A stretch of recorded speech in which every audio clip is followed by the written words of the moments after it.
Welcome to another episode of the Brown Couch Bruhz, your go-to Detroit sports podcast. That's right. I'm your boy Jess, a.k.a. A-Game. We're here to bring the latest and the greatest from the D, the 313. And it's your boy, The Loaf, ready to dive right into the heart of Detroit sports with two of my guys, the Honcho and the A-Game. Lions, Tigers, Pistons, Red Wings, PSL Sports, Michigan State, we got you covered. We'll break down the games, analyze the stats, and give you the hot takes that you didn't know you needed. Plus, we bring you some amazing guests, legends of the game, Detroit historians, here to share their insights and stories. So grab a seat on the couch, kick back, and let's get into the action. Here we go. Welcome to another episode of the Brown Couch Bruhz. Hey, man, Brown Couch Bruhz back at home. We home, man. Back on the Brown Couch. Sometimes it feel good to leave and go on location, but ain't nothing like a couch. Ain't nothing like the couch. Hey, and it's just the two of us. Shout out to Jess. A-Game, man. Just the two of us. Yeah, man. It's A-Game been out of town, man. A-Game in Miami. Is he going to the game? He's supposed to. Okay. Supposed to. Man, shout out to the A-Game, man. Yeah, shout out to Jess, man. Jess, we're going to try to hold it down for you this episode, man. But in customary fashion, let's toast it up. Toast it up. Wow. That's good. That's some Take good me water through right there. there. Take me through there. Take me through there. Take me through there.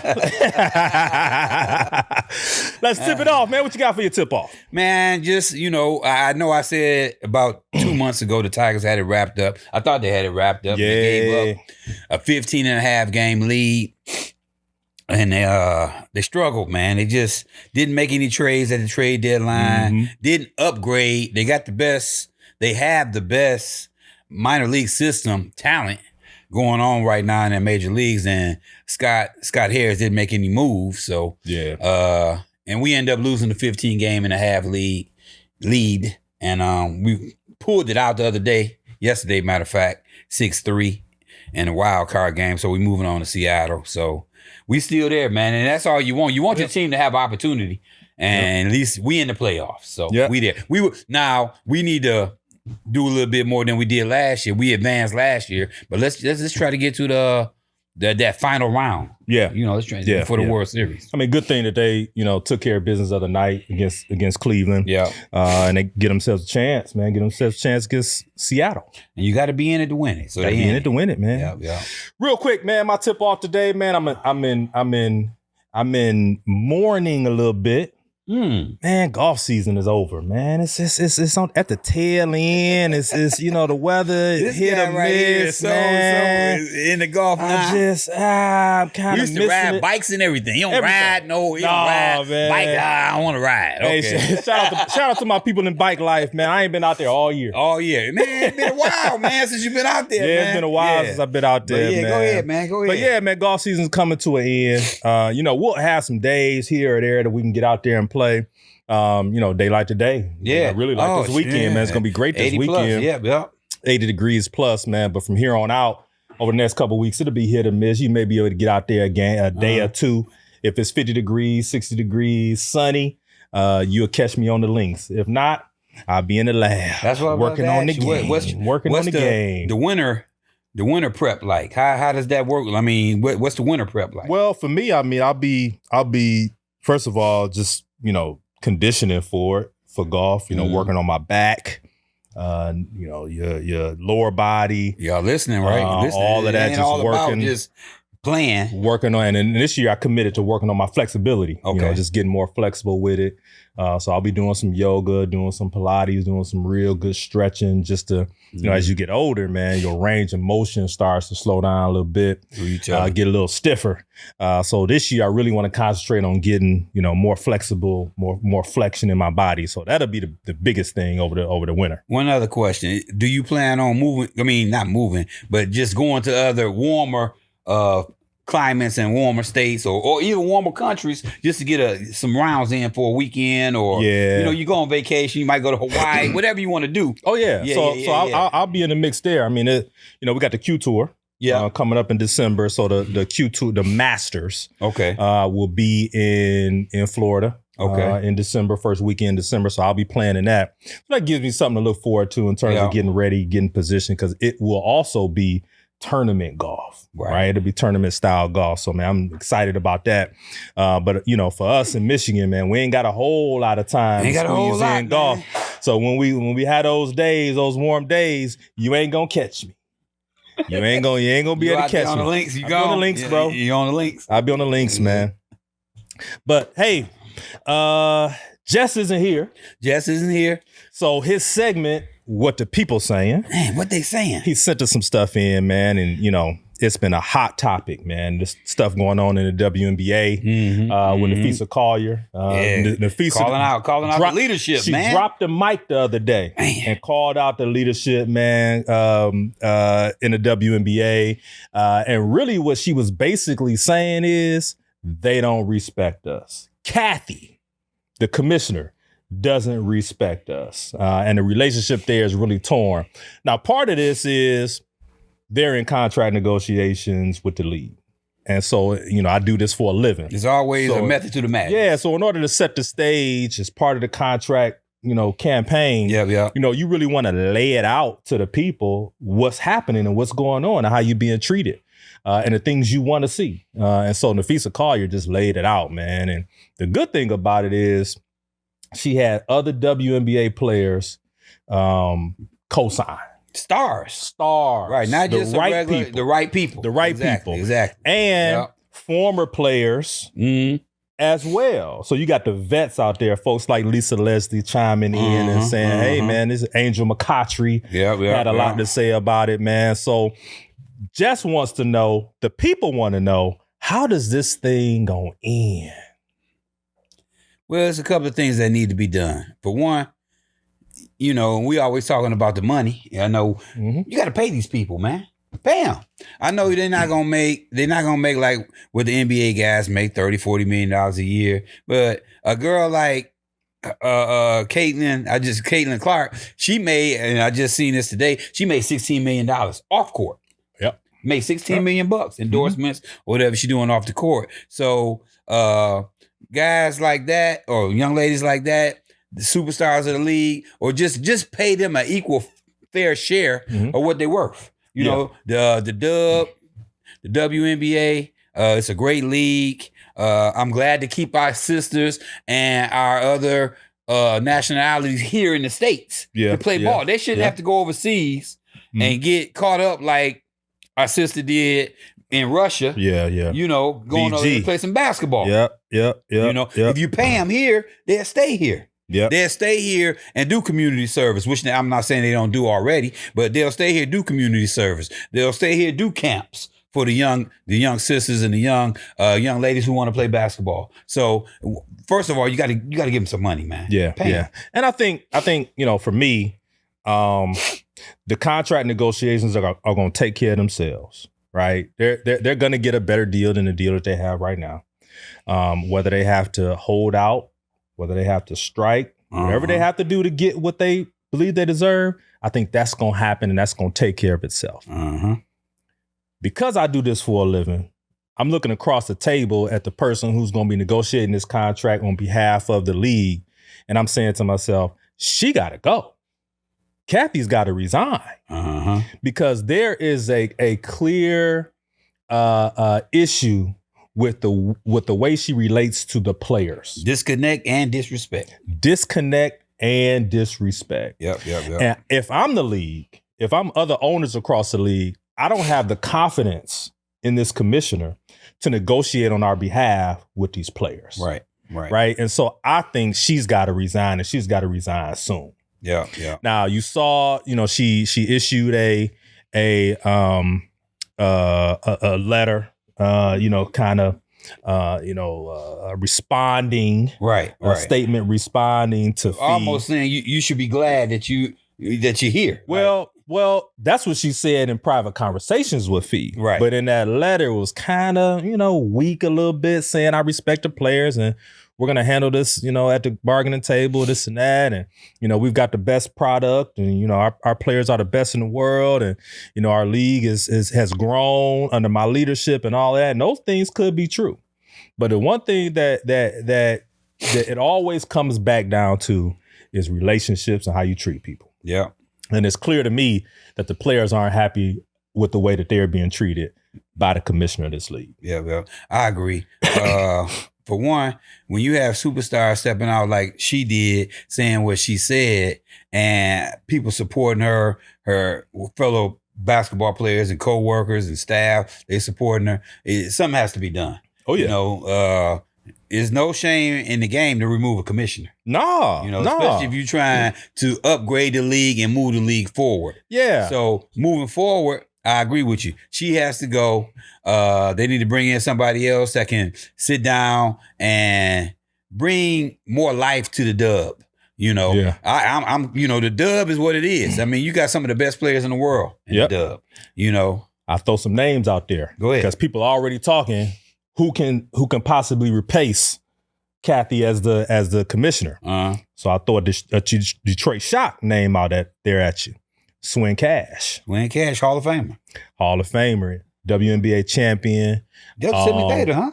Yeah. Just became a Delta. Yeah. So Shout out to the Soror. She's been working both on the NBA side and the WNBA side in management. Right. Becky Hammond? She can relate to the players. Yeah. They've got a good rapport. She has good rapport with the players. She played at UConn, so a lot of the UConn players, you know, they got a great relationship there. So Swin Cash has been a name that's been thrown out there as a possible replacement. I like it. I love it. I met Swin Cash this past summer. Once again, to your point, where she's with the New Orleans, what's New Orleans' last name? The Pelicans. The Pelicans. She's on their staff. Yeah. She's in their front office. Yeah. So she's, like you said, she knows both sides of the basketball, men and women, Hall of Famer, former Detroit Shock, been there, done that. And you want somebody who understands the players' motivation and mindset. Yep. You know, I don't think this commissioner has that. And that'd be a great selection right there. And you know, look, I'm always took the scales to the sister. Always. I would love to see Swin Cash as the next WNBA commissioner. That league. Don't be surprised if you throw somebody like your girl up in there, Diana Taurasi or the other one who just retired. Sue Bird. Nah, they haven't been working in basketball. Don't matter. I mean, sometimes it's about not what you know, but who you know. Yeah. Sue Bird is she's doing the Olympics, right? She like something on the board with the Olympics committee, far as with women's basketball. Yeah, it's something she can add to her resume along with the 20 years she played. So look at look at Cathy's resume. So she was in corporate, right? And she's managed $1 billion, you know, budgets in corporate America. So she comes with a certain acumen, right? That you have to respect. She's brought that acumen to the W. And has actually grown the product. You know, they're closing in on a brand new deal, television deal. Like things are actually getting better. The big issue with her is how she relates to the players.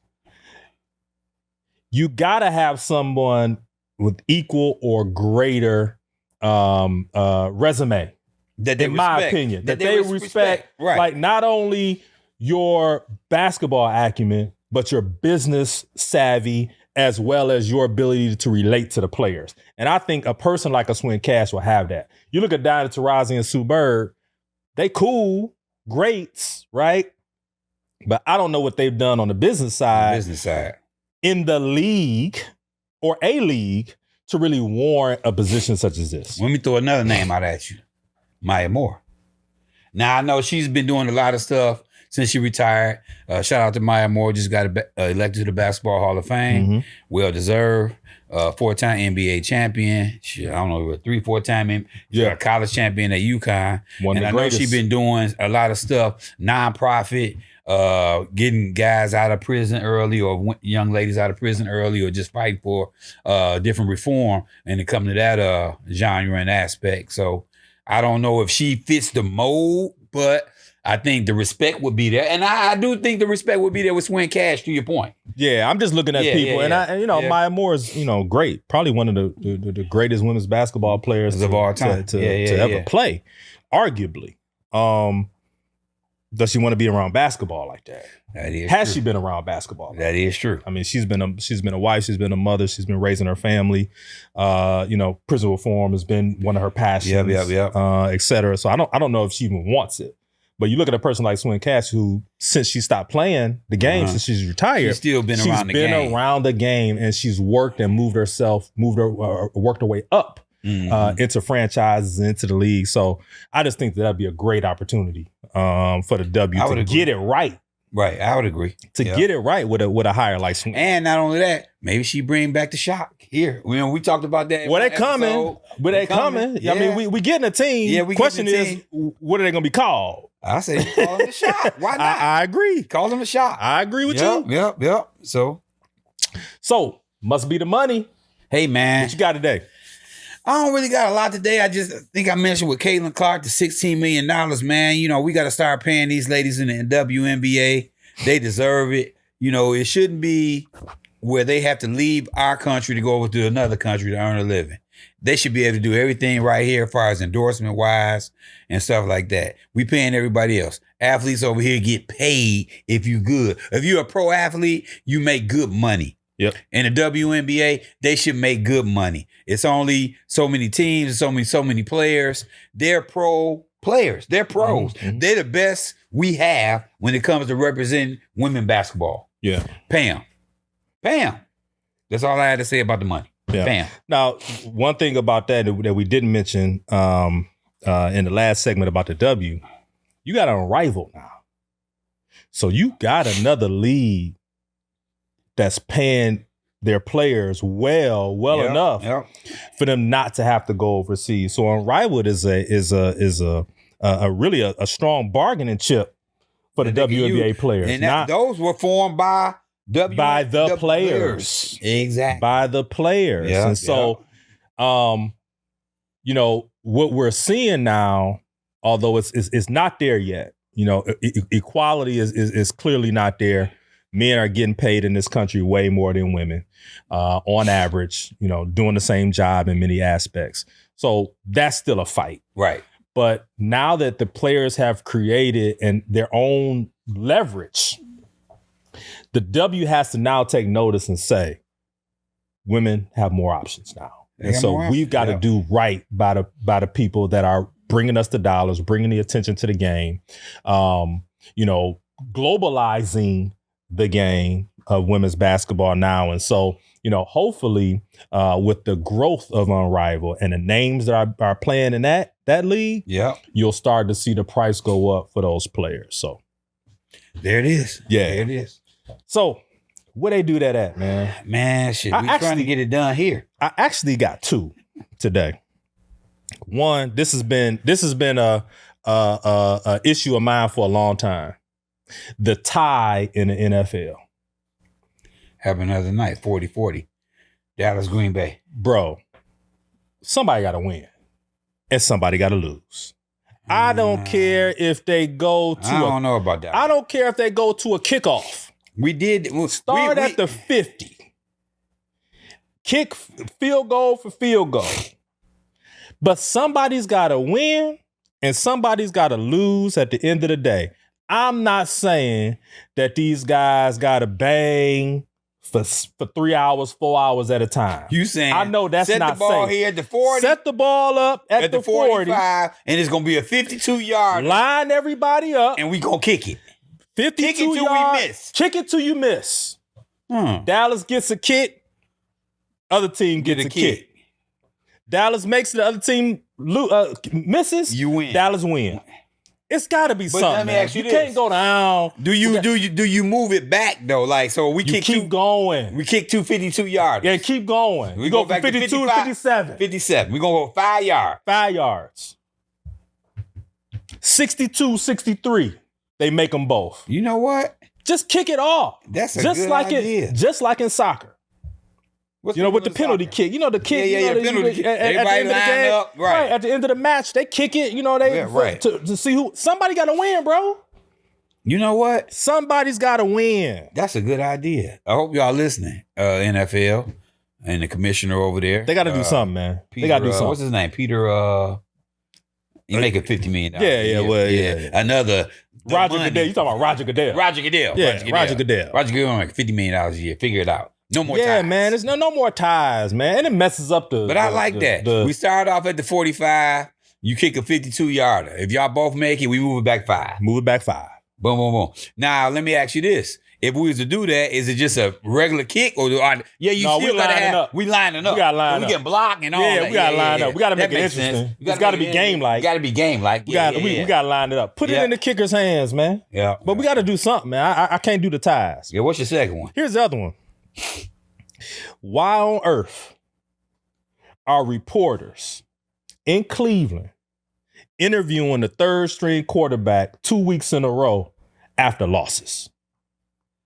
Why is Shedeur Sanders being interviewed by reporters after a game where he ain't sniffed the field?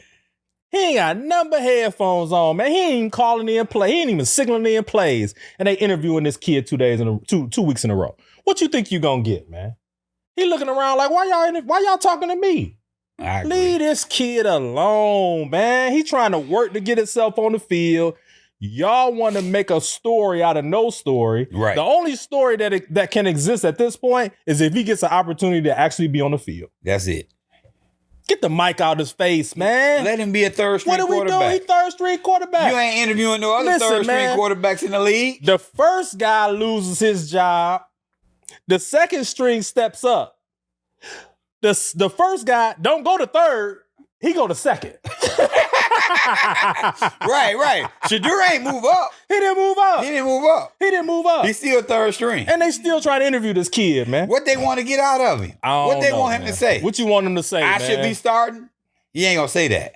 Even though he might feel that way. Hey, they want him to say like his daddy said the other day. Man, he told the people, man, he said, I ain't never learned nothing by not being in the game. Right. I ain't never came after the game and didn't get in and say, man, I learned a lot sitting on the bench today. That's true. What you want the kid to say? Right. Come on, man. And I'm like Ryan Clark, man. Shout out to Ryan Clark and the Pivot and all them guys over there. Let the kid be a kid, man. You put the camera in his face. Hey, look. What you think Shedeur should say, man? I'm third string. I know the game plan. I'm third string. I'm working hard to become a better pro athlete, a better pro quarterback here with the Cleveland Browns. Talk to the guys who played. They just fishing. Fishing for a story, man. But that's what I got, man. Where they do that at, man? Apparently in Cleveland. Or here, yeah, in Cleveland, they do it for real. They do it for sure in Cleveland. Well, it's game time. It's game time. What you got, man? How about them Lions? Hey, man. Now, look, after week 1, I was calling for, not for jobs. Right. But I was calling, not for jobs. Mm-hmm. I was calling out guys, man, saying that this team was playing without any fire, any intention, act like they didn't want to be out there in that Green Bay game. They played the game like they played Washington last year. Exactly. With no passion and no purpose. Right. The last 3 weeks, you got passion, you got purpose, and you got wins. Yeah, you got a Super Bowl contender. This team has been, and I'm surprised by it, particularly the Baltimore game. Because when I looked at the schedule, I said, okay, Green Bay, that could go either way. Right. Baltimore, that's going to be a tough game to win. You probably had it down as a L. I had it down as L. Right. I looked at 4 weeks and I said, if they 2-2, I ain't mad. I'll take that. 3-1.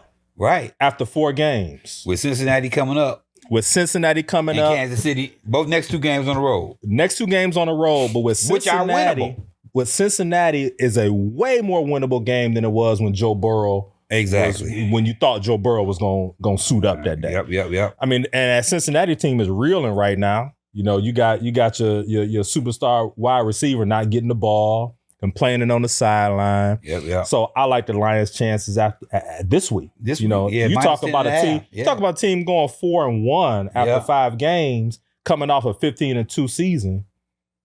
I don't know, man. Sky might be the limit.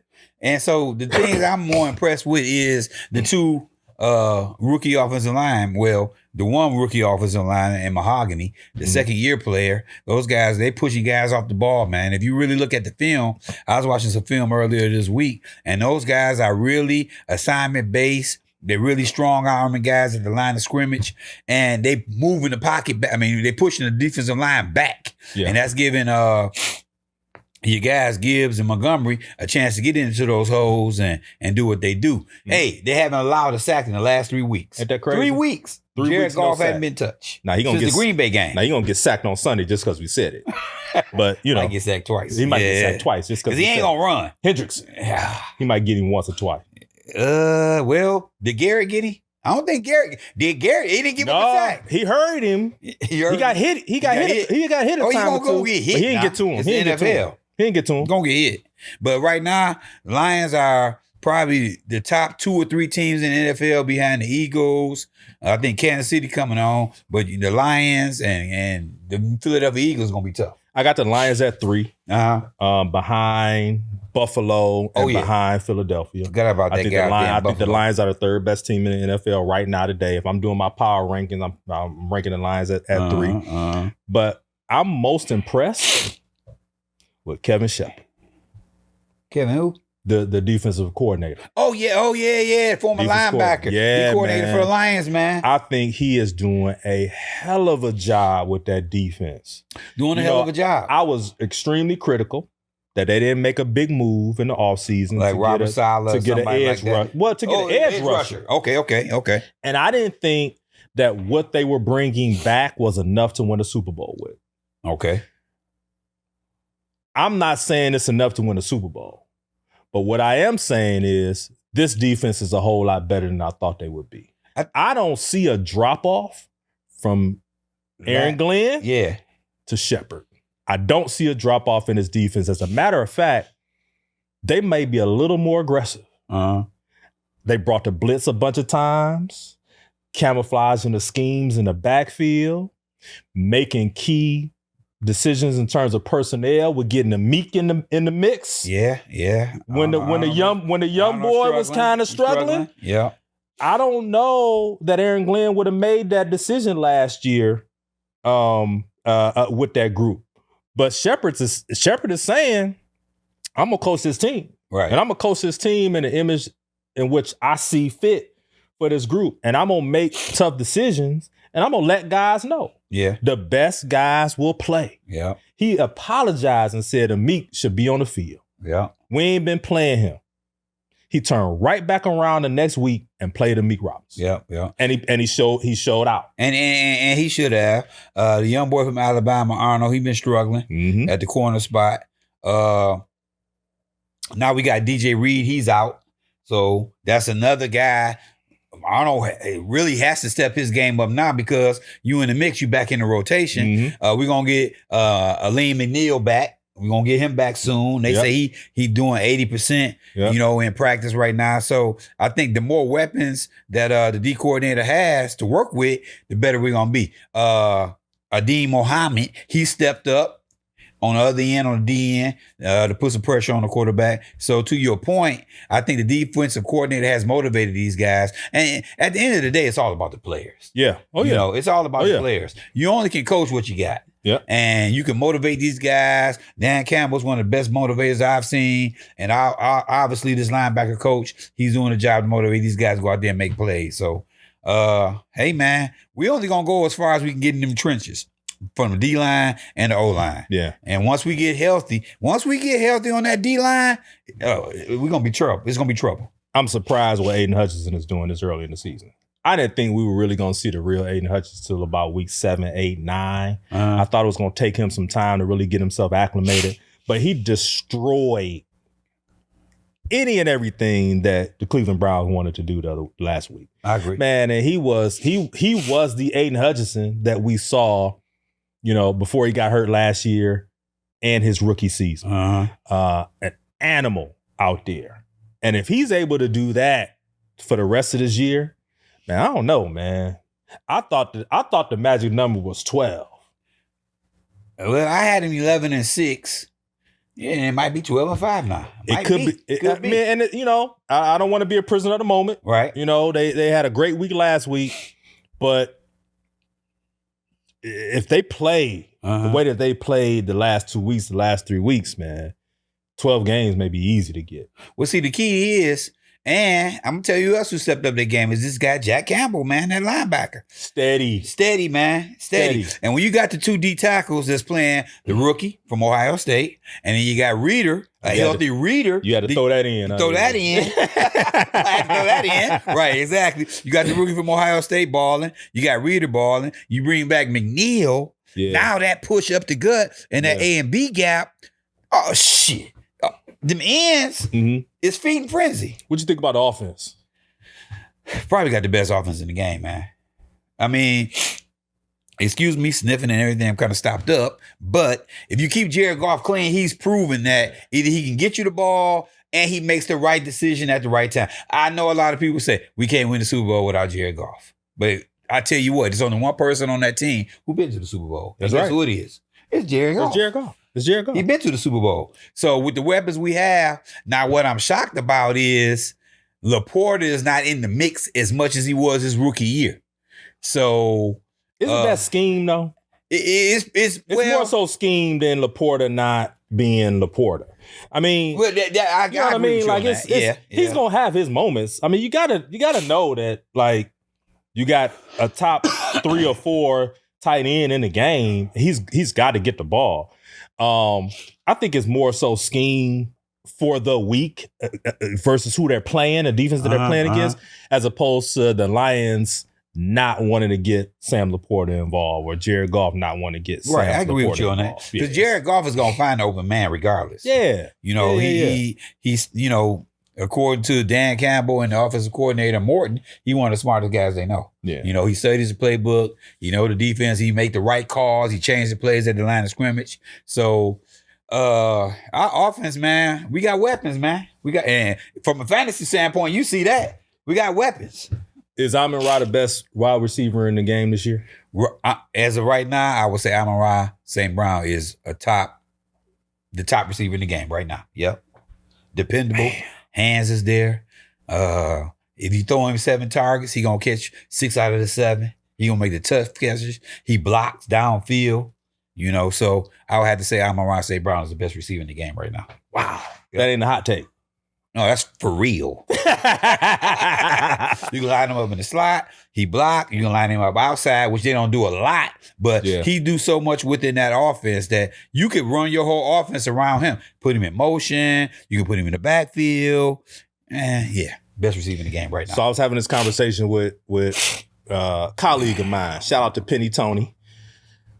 Penny Tony. That's his real name? No, it's a woman. That's her real. Okay, yes, that's her real name. Okay. So she and I were talking over drinks, and she's a huge Lions fan. And so I posed the question to her: is Jared Goff the greatest Lions quarterback in Lions history? I'll tell you what she said. What she said? But what do you think? Well, he been here what? This is 4th year? Fourth year. So you look at his record, what they win. I'm going back. 6 games, 7 games. His first year, Gary 6 games, 7 Eric games. Hipple, First year, Scott Mitchell, 15. Eric Kramer. Andre Ware, Rodney Peete. There was another guy we had, Joe Galliano. Telling my age right now. You going back. I'm going back. But you don't have to go that far, in my opinion. If I had to guess, right now, yes. Jared Goff is probably the greatest Lion quarterback. Well, no. Matt Stafford. I still give it to Stafford. Okay. I give it to Stafford. So Stafford didn't have the weapons that Goff is working with now. But Stafford was good, man. Stafford was good, man. Yeah. I would say right now, no, Matt Stafford. Yeah. Stafford. Well, her answer was Scott Mitchell. She likes Scott Mitchell. I mean, and when you look at it, you know, Scott had Barry. But bringing him on from Miami, it was just instant success with Scott Mitchell that first year. Paid him a boatload of money at the time. I think Scott Mitchell was probably the highest paid quarterback in the NFL when the Lions. That was like $4.5 million. Yeah, I mean that was a lot of money back then. Right. But it was instant. It was instant success with him. He had a rocket for an arm. He also had weapons all over the field. Run and shoot. Yeah. Run and shoot offense. It was tailor-made for his skill and his ability. Not a bad choice by her. But in my opinion, it don't get no better than Matt Stafford. Right. Man, this guy is a gunslinger. He makes all the throws. Got a rocket for an arm. And if we had, and you talk about weapons, but if we had the coaching staff and the scheme that we have now, and the line that we have now. Oh, yeah. Yeah. You may be talking about at least one Super Bowl for the Detroit Lions with a Calvin Johnson out there. Definitely. And I think we probably, if nothing else, we're a perennial playoff team. Right? Winning playoff games. But Matt Stafford, man, skill-wise, pound for pound, probably the greatest Lions quarterback of all time. And he got the numbers. And that's what McVay seen in him when they made the trade. Yeah. No slight on Goff, but to me, Stafford is better than Goff, even now. As a quarterback. Now, here's the caveat to that. Jared Goff is going to have way more success than Matt Stafford as a Detroit Lions quarterback. I agree with that. Because of all the things I just talked about. Better coaching, stable coaching, better scheme, more talent. Great defense. Great offense. Right. He's going to win way more games probably before his career is all over. Yeah. And he will go down as the most successful, winningest quarterback possibly in Lions history. I agree with that. But from a talent standpoint, Matt Stafford. Yeah. Got a rocket. You're gonna throw out the Joy Harringtons and all them guys, man. And all them, man. You got to go with Matt Stafford. The Dante Culpeppers. All that. No, I did like Dante. Now he was only here for a minute, but Dante was nice. He wasn't the Dante that he was in Minnesota. Like he had Moss and Carter. And Jake Reed, he had weapons. Robert, the running back from the Ohio State, Robert Smith. So he had weapons over there in Minnesota. But at the end of the day, Matt Stafford right now is the greatest Lion quarterback that ever played the game for the Detroit Lions. Andre Ware. Where he at? He on what? ABC? Andre? No, I ain't like Andre. Man, we had some bad quarterbacks in this town. Man, we had Ty Detmer, Heisman Trophy winner. Andre Ware, Heisman Trophy winner. Rodney Peete, Heisman Trophy runner-up. Joy Ball game. Did he win the Heisman? I think he won the Heisman. Did he win the Heisman? Joy Harrington? Yeah, at Oregon. I don't know. I know he's a third pick in the draft. I know that. He might not have won the Heisman. Did he win the Heisman that year? I don't see him in the Heisman house. I don't know, man. Listeners, tell us in the Heisman tell us if Joy Harrington. Yeah, y'all let us know if Joy Harrington won the Heisman. I know he's a third pick in the draft. Yeah. We ain't had a whole lot of success, huh? We was the Lions. Now we winning. We got a good team, man. We're shifting gears, man. It's WNBA finals time. So I know you got some action on the game. I need the Aces to win tonight by about 3 points, but I think they're gonna take care of business doing that. Overall, I think they're gonna win it all. Yeah. I think the AKA is gonna get her. What's it? Be a third championship or fourth? This be 3 or 4. MVP of the league. Yeah. Co-defensive player of the year. So she can run the table. She got a chance to run the table. Win all the significant awards for the year. Yeah. Player of the year, MVP, defensive player of the year, NBA champion, finals MVP. That's Michael Jordan. That's a Mike year. She might be, bruh. She the greatest might to ever be. played the game.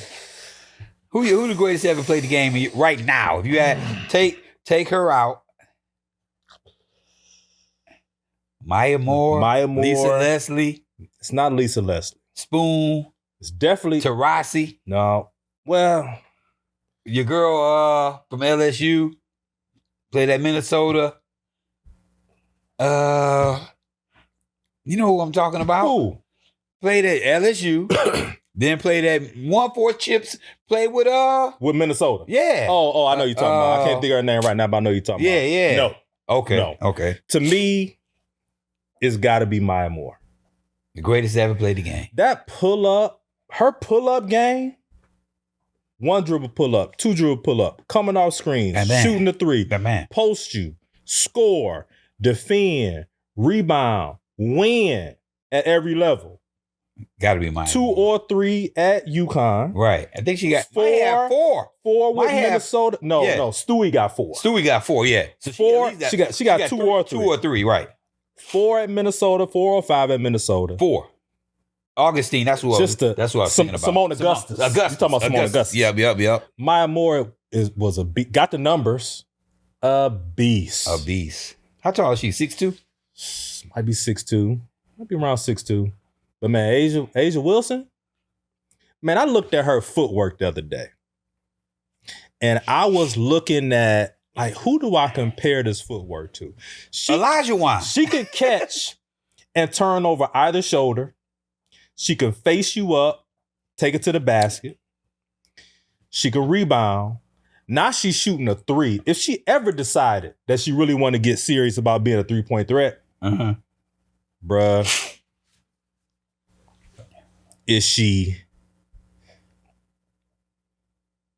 her footwork is kind of like Elijah Wan. She down there in that block, man. I mean, like, they asked old girl from Indiana. It's kind of KD-ish because she's scoring at every level though. On a KD level, I know we talking about Asia. You been following KD and your boy over in Minnesota on their Twitter? And this guy is funny, man. And I think he does that just to do it. That's just who he is. I mean, yeah, but he's being 100% genuine, right? And it's crazy, man. I love that kid. But getting back to Asia, yeah. Another chip, another MVP. I think she passes Maya Moore as the greatest WNBA player of all time, the greatest women's basketball player of all time. And big. Too bad for Cheryl Miller, right? Cheryl Miller probably, could have been, if there was a WNBA where Cheryl Miller was coming out, then she could stay healthy. I think injuries kind of curtailed her career. But Teresa Witherspoon said Cheryl Miller is the greatest ever played the game. Of course, she played with her at USC. I ain't mad at it. And she was a freshman on the national championship team. But I ain't mad at it. I kind of agree with you with Maya Moore, Lisa Leslie, Taurasi. Lisa Leslie was a dog, but I don't think she's on this level, bro. You don't think so? No. What Maya Moore and Asia Wilson are doing with the basketball, the speed, the quickness, the dominance, touch around the basket, the way that they're scoring. Bro, she made a move the other day. She caught the ball on the left block. She's left-handed. She caught the ball on the left block, turned over her left shoulder, faced up, head fake, got her up, 1 dribble, lay. That is not what Lisa Leslie was doing. Right. Bro. They wasn't on that kind of level. Right.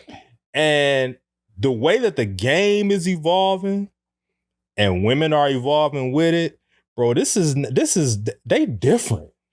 They different. Asia Wilson is a better basketball player than her boyfriend, Bam Adebayo. Right now. Right now, huh?